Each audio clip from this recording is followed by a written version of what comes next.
नमस्कार मंडळी, माझं नाव आहे चेतन मापदे आणि एक नवीन चॅनल आपण ओपन करत आहोत. त्याचं नाव आहे द रॉयल सीएम.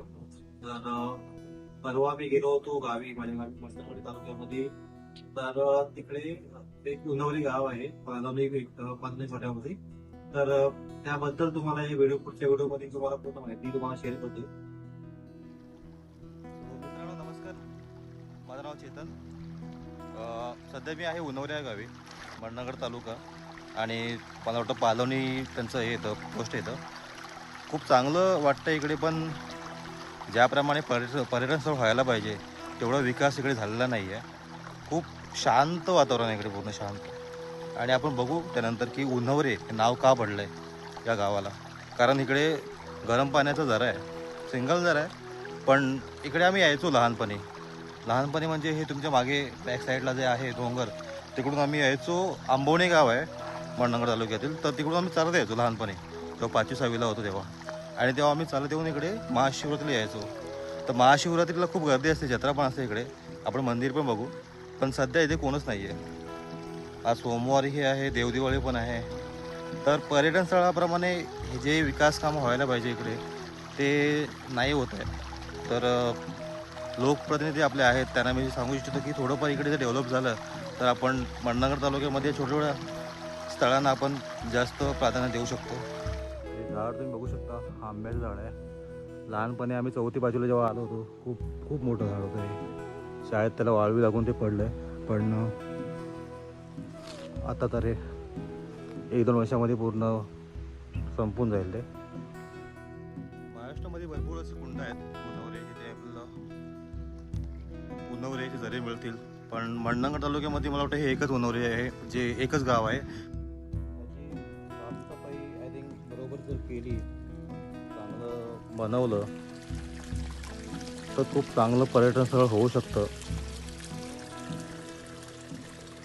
आणि उन्हवरे म्हणजे हे क्षेत्र उन्हवरे आहे, तर इकडे नाव पडलं ह्या कुंडामुळे. कारण गरम पाणी आहे. आम्ही जेव्हा लहानपणी यायचो तेव्हा जरा खोली जास्त होती, आय थिंक थोडी बुजवली होती. इथे समोर मंदिर आहे, आपण जाऊया तिकडे. पण सध्या कोणच नाही इकडे, त्यामुळं जास्त पर्यटन स्थळ आपण बोलू शकतो, पण अजूनपर्यंत ते जेवढं व्हायला पाहिजे तेवढं झालेलं नाही आहे. देव आहे तिकडे. गरम पाण्यामुळे शेवाळ जे आहे मला दिसतंय, पूर्ण ग्रीन दिसतंय. गवत पण वाढलंय. इथे प्राचीन मंदिर आहे भगवान शंकराचं. तर आज सोमवार आहे, तर मी खास दर्शनाला इकडे आलो. आणि आज देवदिवाळी पण आहे. मार्गशीर्ष महिना आपला चालू झाला आहे, जे मराठी सणाप्रमाणे. मला वाटतं ही साना आहे इकडे. जेव्हा महाशिवरात्री असते तेव्हा इकडे साना भरते.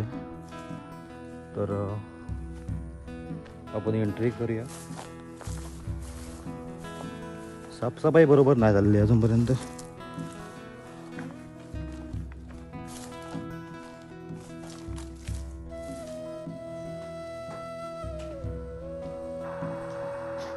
पालखी आहे चंडिका देवी.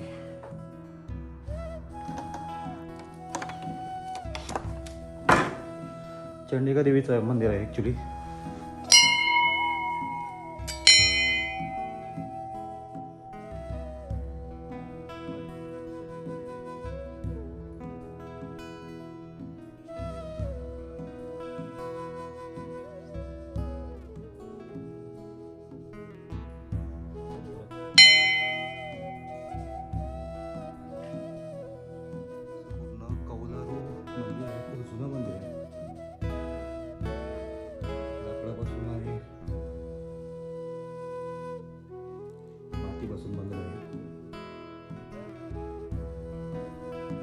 खूप प्रसन्न वाटतं इकडे आल्यावरती. खूप मागचे आपण समजा वाचू शकतो, तर इकडे 2011ला थोडंफार रेनोव्हेशन झालं इकडे मंदिराचं. आणि हे सगळ्या लोकांनी देणगी दिलेली आहे मंदिरासाठी. तुम्ही पण एकदा येऊ शकता.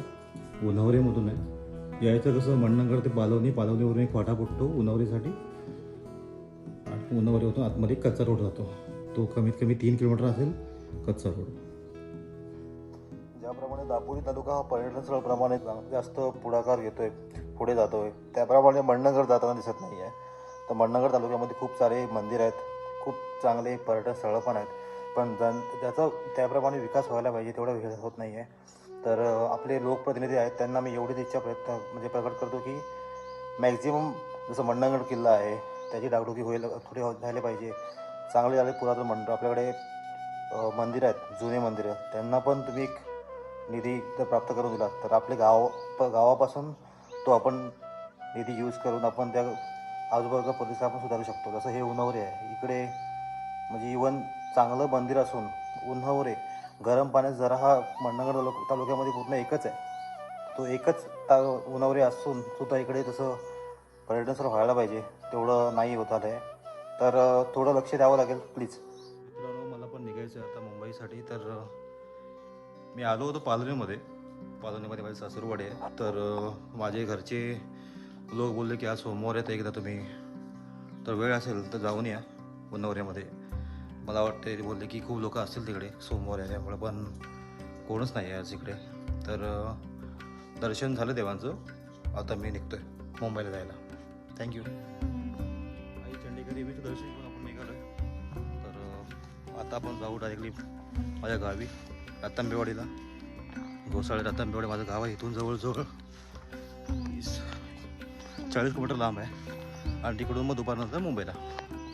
चला भेटूया नवीन ब्लॉगमध्ये.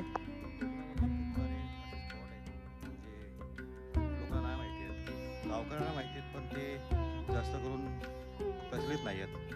तर अशा छोट्या छोट्या जागांना भेट देऊन थोडं आपले लोकप्रतिनिधीपर्यंत पोहोचवण्याचा प्रयत्न असेल हा. Let's see. असे एक आपण अनलिमिटेड ब्लॉग बनवू आपण, छोटे छोटे 15-20 मिनिटाचे. लेट्स सी काय त्याचा परिणाम होतोय. चला बाय. हा ब्लॉग करताना जो ब्लॉग एडिट केलाय तो माझ्या मित्राने केलाय. त्याचं नाव आहे पंकज मोरे. आणि जर तुम्हाला हा व्हिडिओ आवडला तर लाईक करा, शेअर करा आणि सबस्क्राईब पण करा. धन्यवाद.